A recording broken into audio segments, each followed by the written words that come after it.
Ito, naghuhukay naman kami ngayon ng balon. Yan ang gagawing compost pit. Kasi puno na yung nilalagyan ng ng mga basurang nabubulok. Kaya dinadala dito sa pulo.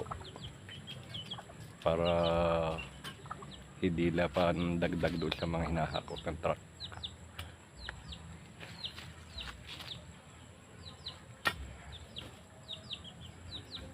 Ayan,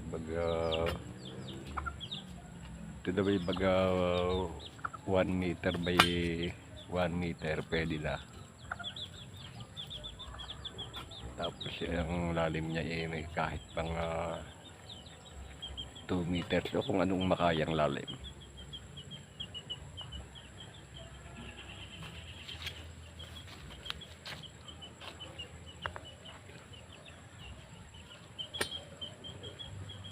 So, maraming salamat sa panonood at